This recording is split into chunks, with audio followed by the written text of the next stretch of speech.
ဇလန်းပုံစံရဲ့နောက်ပြီးတော့ဇညွန်းတွေရဲ့ပေါ့နော်ပရိသတ်ပြတဲ့အချိန်မှာအားရကျဉ်းမှုရှိပါမလားဆိုရဲစိုးရင်ပူပယ်မှုတွေနောက်ပြီးတော့တရုတ်ဆောင်အတွေ့အကြုံမရှိသေးတဲ့ miss တယောက်ပါဝင်တဲ့အတွက်ကြောင့်မလို့ဒီတရုတ်ဆောင်မှု story line ကိုများထိခိုက်နိုင်မလားဆိုရဲအတွေးတွေပေါ့နော်ဒီအတွေးတွေကိုကျွန်တော်တို့ကဒီ pre production မှာကိုယ်တိုင်ကပရိသတ်မေးမဲ့မေးခွန်းတွေပရိသတ်စိုးရိမ်မဲ့စိုးရိမ်ပူပန်မှုတွေကိုကျွန်တော်တို့ကိုယ်တိုင်မေးပြီးတော့ပြင်ဆင်ပြီးတော့ရိုက်ကူးခဲ့တဲ့ဇာတ်ကားဖြစ်တဲ့အခါကျတော့ဟိုပေါ့နော်အမားအရန်နေပြီးတော့လုံခြုံတဲ့ချစ်ချင်းမေတ္တာကိုပေါ်တူးပြီးတော့ဘဝဆန်တဲ့ရုပ်ရှင်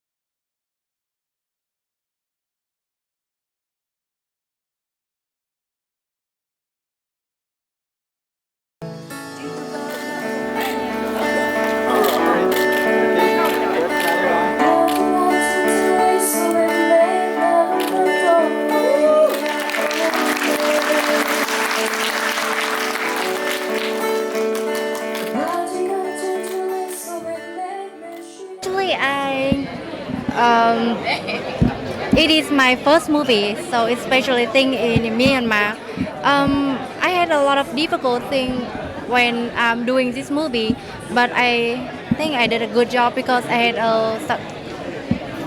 a lot of support from the movie crew. ပြောမယ်ခလေးလေးသူ့အဖေနဲ့အမေကိုလွမ်းနေတဲ့အချိန်မျိုးဆိုရင်သူ့အဖေနဲ့အမေစီလိုက်သွားခြင်းနဲ့ဆိုအဲ့လိုမျိုးဆိုမျက်ရည်တွေဝဲပြီးဆုတ်တက်လာတယ်ပေါ့နော်အဲ့လိုမျိုးချစ်ဒရမာကားဖြစ်တဲ့အတွက်ကြောင့်မို့လို့တော်တော်လေးလည်းခံစားရပါတယ်အဓိကတော့ driver လိုချင်တဲ့ပုံစံမျိုးလေးပေါ့နော်ပြီးတော့ညီမကလည်း make up လိမ့်တာတိတ်မကြိုက်ဘူးပေါ့နော်ပြီးတော့အဲ့လိုမျိုးပြီးတော့ကိုယ့်ရဲ့အရင်ကားတွေမှာလိုတဲ့အားနည်းချက်တွေကို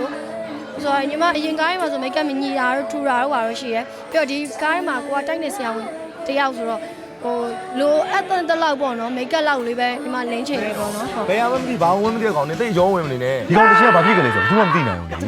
တပုံလားဓာတ်မြလားဝရမ်းပြေးလားအဲ့လိုဖြစ်နေဘယ်လိုလုပ်မလဲမိကတော့မိတော့ပါလို့ romance drama ပုံစံလေးပေါ့နော်သုံးဝင်းဆိုင်နဲ့လေးဝင်းဆိုင်ချစ်ဇလန်းပုံစံလေးပေါ့ဆိုတော့ဒီကားလေးကတော့မိုးရသီလေးနဲ့လိုက်တယ်အေးအေးဆေးဆေးဖြစ်မယ်ပြည်သက်တွေလာကြည့်ရတဲ့အခါမှာနည်းနည်းညင်ညင်ညောင်ညောင်ခံစားရမယ်ရက်တာလေးမျိုးရရှိမယ်လို့ပြောနေထားပါ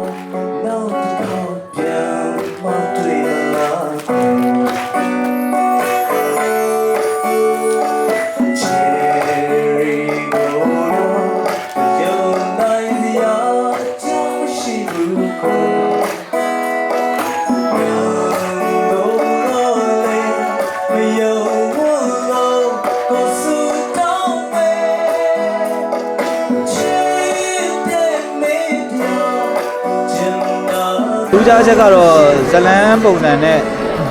ဟိုပါပေါ့ဇလန်းပုံစံနဲ့ location နောက်ပြီးတော့ဇလန်းမှာပါဝင်တဲ့ရာသီဥတုပေါ့နော်ကျွန်တော်ရုပ်ရှင်မြန်မာရုပ်ရှင်ထဲမှာလည်းတွေးလေတွေ့ထားမရှိတဲ့ရာသီဥတုဖောက်ပြန်မှုတွေမှာကျွန်တော်တို့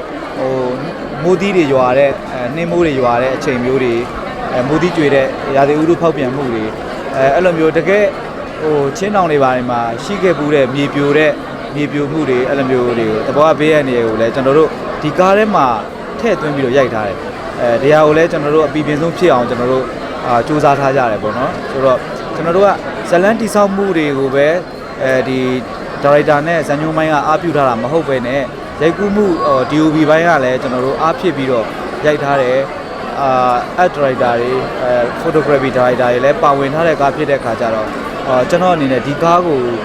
ကြည့်ရတာလည်းကျေနပ်တယ်ပရိသတ်လည်းကျေနပ်မယ်လို့ကျွန်တော်ယုံကြည်ပါတယ်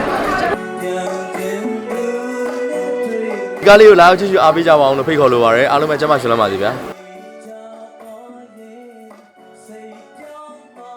73ရက်နေ့မှာရုံတင်မှာဖြစ်တဲ့အတွက်ကြောင့်မလို့ပြည်သက်တွေလည်းအားပေးပါအောင်လို့ညီမပြောချင်ပါတယ် online media ခေတ်ဆိုတော့ဒီ online ကနေတက်လာမဲ့ဒီmovie review တွေကိုနားထောင်ပြီးတော့မှကြည့်မယ်အချိန်ပေးမယ်ဆိုတဲ့လူတွေရှိတယ်ဆိုတော့ဒီကားကအရှင်းဆုံးပြောရမယ်ဆိုလို့ရှိရင်မိမိပေါ့နော်တကယ်ကြည့်ဖို့ရည်ရွယ်ထားတဲ့ ကားတကားလာဖြစ်ခဲ့မယ်ဆိုလို့ရှိရင်ဆုံးဖြတ်ချက်မမှားဘူးပေါ့ And I really want they will come here and keep watching this movie and please supporting all of us in the future.